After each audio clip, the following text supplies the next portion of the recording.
pontie onego bed ni rango dongi aya ang'o duoka ne warangi mathoth mapontiere kar ka Elisa mana pinyo machalo kamano nonro mage monego bed ntiere kar ka kae to pinyo machielo anga chako mana kodi kanyo kama wantiere mokwongo nonro mage ma iketo oko mokwongo mondo mi ng'acha ne chopni nobiro iri e inbox mari okwayi namba no kende imiye namba kae to bang'e ochako oro ni pichni ka koso nonro gi noyudo kende ka in miketo gi kacha iwacho kanyo nano koro an Lisa kaka an model to reach out for contract for work 07 email na indie ka iketo gi kanyo to nyaka website mari kama giyudie gi other links kama gintiere mana achiel kuom yore moko ma models bende nyalo bedo ni bedo targeted go bende initiyo kode yo machal nade nonro gi niketo oko koso ng'ano biro inbox ni okwayi tichiwo anon social media aparo gima okonya gi social media inya abedo an kod awareness to be asomo rango kaka nyalo ketha kaka nyalo konya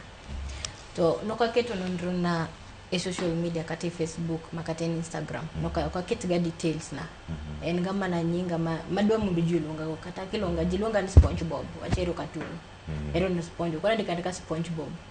moko mpenje kiani ngano Lisa kia email mara an ti privacy settings aparo ni kila social media ngi privacy settings man makenda marango ngacha kaka no do contact man do kuom kamano wadake chon then tie we maneno siepna mane neighbor to ni school achiel primary wara chalo no mie number na ndalogo to no yudo access mayuda wach kore ni code information me kama ng'eny the moment mi sebe the limelight ibedo public figure kaka in Cleophas Sky ndegi kumoko mi protect ga jinyalo ngato nyalo wukacha to wacho ni ugo picha moro ni go chon kija labdi je class ang'wen mseche moko ni luok riwoko wato wacho ni ero Cleophas Sky ngado wendo ochal kaba no anonymous account mane gima jito kata telegram is known for anonymous accounts ngado tiyo anonymous account to oro Instagram also known for anonymous account ngado tiyo anonymous account to bully ken seche moko ingeni sani jito kao generation mwantia wacho gani generation mwantia mose minying ma Gen Z wadonwa team gimoro koko wadwaro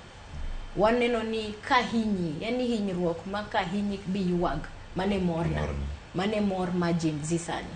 katimo gima chal marach kama mane morna samuke to details kacha ok ni kati nyalo yudo ni ngamo scam ni ngamuti macha woi matin seche moko understand na amomi yotimo gir kailani mano seche moko nyalo mane yo mare mar chiemo marito od gi seche moko ni pressure kata chulo school fees kata mane sapa mare kaka comrade neno to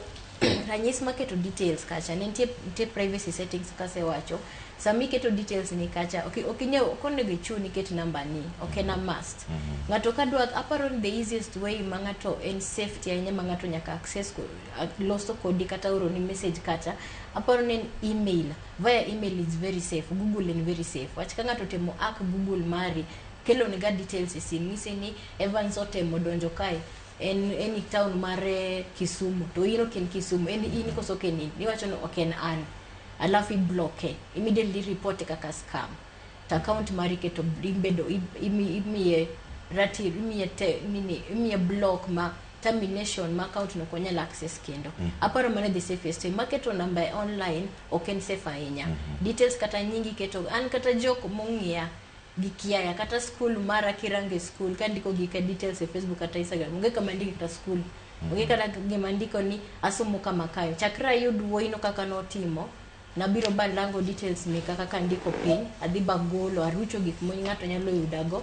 kata nyalo manye yo mane na dhi bagolo koran kidwa manye ioro na mana email mondi aka neno bro accept ka kiai taberi nyalo reporti akia ni ngama nade Ero kama na inya wadalo kutanga kendo ranga okang machielo